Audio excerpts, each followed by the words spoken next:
নমস্কার বন্ধুরা, আজকের আমি এক নতুন রেসিপি নিয়ে চলে এসেছি। এই নদীর কাঠকই মাছ দিয়ে এই বেতো শাক, আমাদের ক্ষেতের বেতো শাক, এই ডাঁটা দিয়ে আলু দিয়ে ঝোল বানাবো। তো চলো মাছটা কাটি আগে।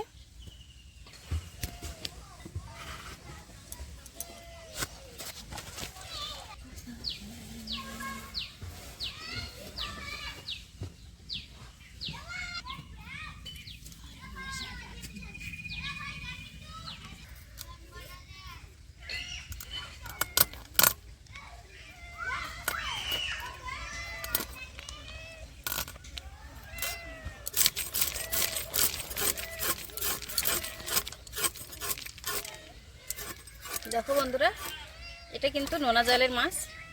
তো নোনা জলের এই নদীর মাছের টেস্টটা কিন্তু আলাদা, খেতে কিন্তু খুবই ভালো হয়। আর এই মাছটার কিন্তু খুব চর্বি আছে।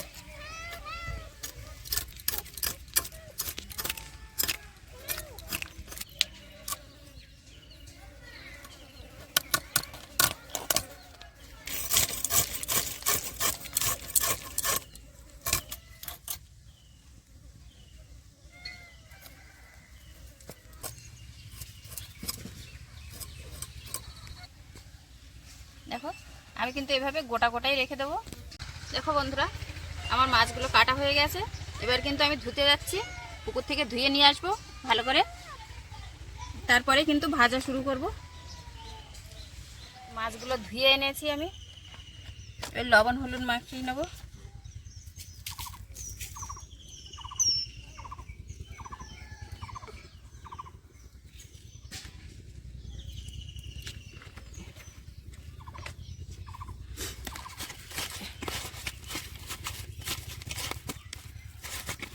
ভালো করে আমি লবণ হলুদটা মাখিয়ে নিয়ে আমি ভাজতে দেবো।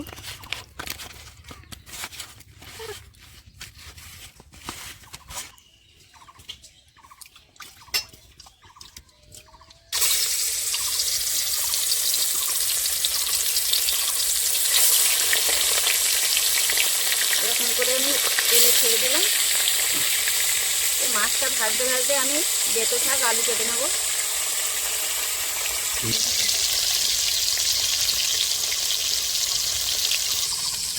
আমি মাছ ভাজতে দিয়েছি, আর এবার কিন্তু আমি এই বেতো শাকের ডাঁটাগুলো কেটে নেবো। এই ডাঁটা দিয়েই কিন্তু ঝোল হবে, আলু আর বেতো ডাঁটা দিয়ে ঝোল করব। তো আমি মাছ ভাজতে ভাজতে ডাঁটাটা কেটে নিচ্ছি।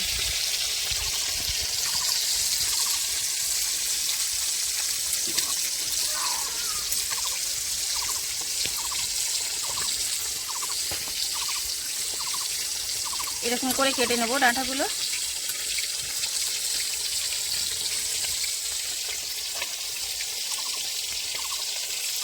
এই যে এই নরম নরম ডাঁটা,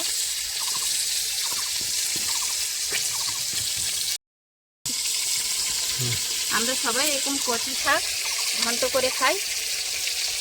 তো আমি আজকের ডাঁটা দিয়ে কিন্তু এই কাঠকই দিয়ে ঝোল বানাবো। নরম নরম ডাঁটা।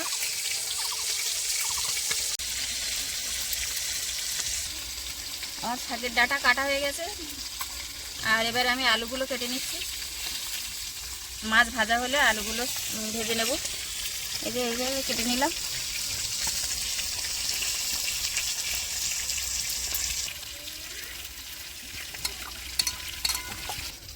দেখো বন্ধুরা, আমার মাছ কিন্তু ভাজা হয়ে গেছে। আর এই মাছগুলো, এই মাছের চর্বি হয় বেশি, তার জন্য কিন্তু এই ফুলেছে, চপের মতো কিন্তু ফুলেছে চামড়াগুলো। এই যে এই মাছটা চর্বি ভালো। দেখো বন্ধুরা, আমার কিন্তু মাছগুলো সব ভাজা হয়ে গেছে। এবারে আমি আলুটা ভাজতে দেব। আলু ভাজার পরে আমি এই টমেটো কেটে নেব। এই বাড়ির গাছের টমেটো আমি তুললাম এক্ষুনি। টমেটো, পেঁয়াজ, আদা, রসুন সবগুলো আমি কেটে নেব। তো আমি আলুটা ভাজতে দিচ্ছি। এই মাছ ভাজার তেলেই কিন্তু দিয়ে দিচ্ছি।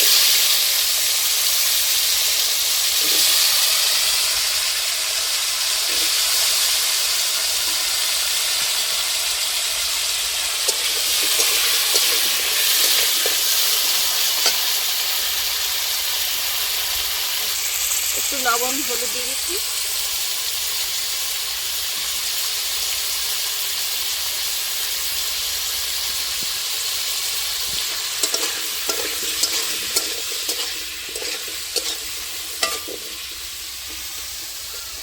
আলু ভাজা হতে হতে আমি পেঁয়াজ টমেটো লঙ্কা সব কেটে নেব, বেটে বুটে নিয়ে নেব।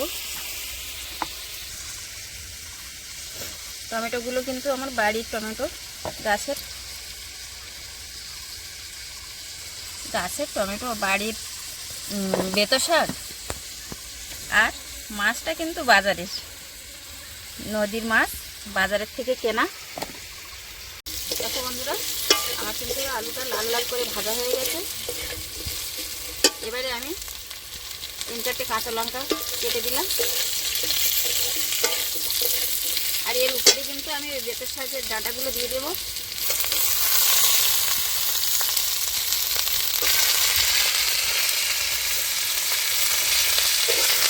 একসাথে কষিয়ে দেবো।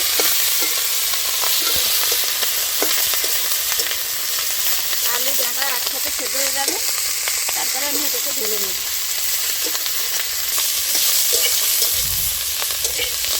আমি শাকটা দেওয়ার পরে একটু নেড়ে চেড়ে অল্প জল দিয়ে একটু ঢেকে দিচ্ছি। অল্প জল দিয়ে দিচ্ছি।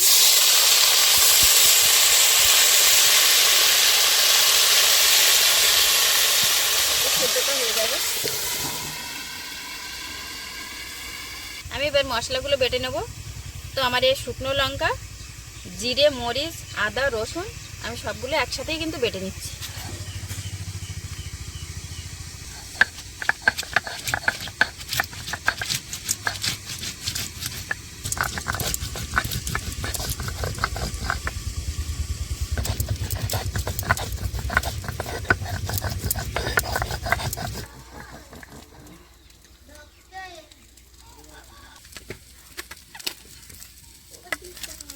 আমি কিন্তু এবারে ঢেলে নিচ্ছি।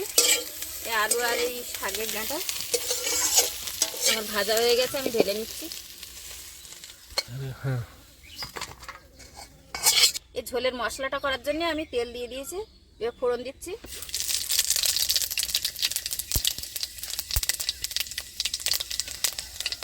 পেঁয়াজ কুচিগুলো দিয়ে দিচ্ছি।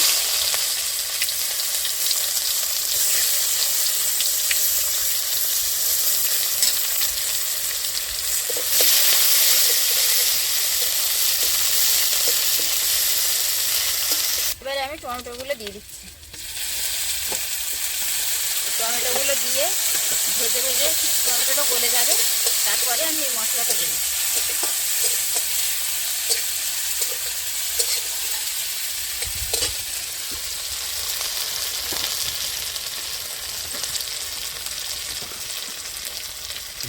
এবার আমি লবণ দিচ্ছি, হলুদ,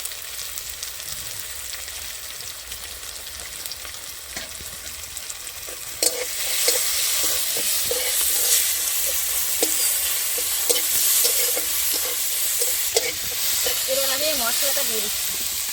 বেটে রাখা মশলাগুলো সব দিয়ে দিচ্ছি।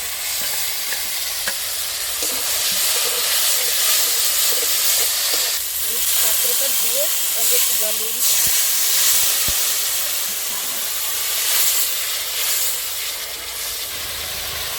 পেঁয়াজ টমেটোটা সেদ্ধ হয়ে যাবে এই জলে। তারপরে আমি মাছ দেবো। এই অল্প জল দিলাম, এই জলে এই টমেটোটা সেদ্ধ হয়ে যাবে, পেঁয়াজ কুচিগুলো সেদ্ধ হয়ে যাবে।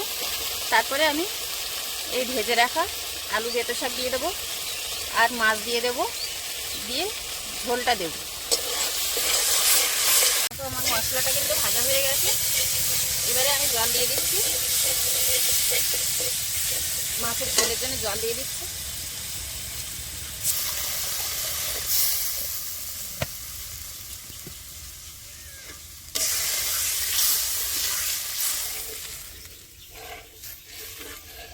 আমি এই ভেজে রাখা শাক আলুগুলো দিয়ে দিচ্ছি।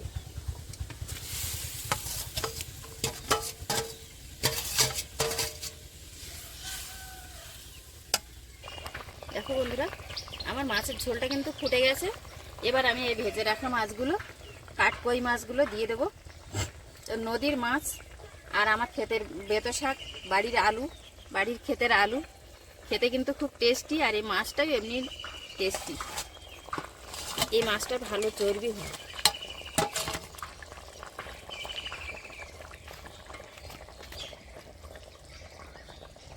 আমি কিছুক্ষণ একটু ঢেকে রাখছি।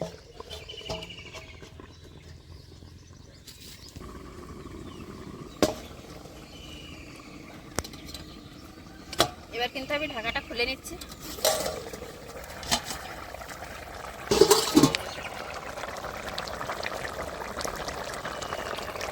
কি সুন্দর কালার হয়েছে।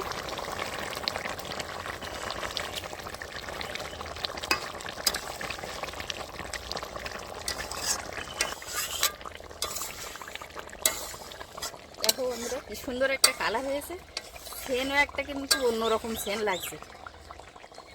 তো বেতো শাক কিন্তু আমরা কচি অবস্থাতে চিংড়ি মাছ বা কাঁকড়া দিয়ে এই শুকনো করে যেমন শাক খাই সেরকম শাকের মতোই শাক বানিয়ে খাই। কিন্তু আজকে কিন্তু আমি বেতো শাককে অন্যরকম করে রান্না করলাম। নদীর কাঠকই, আলু আর বেতর ডাঁটা ঝোল। তরকারিটা কিন্তু আমার হয়ে গেছে, আমি কিন্তু এবার ঢেলে নিচ্ছি।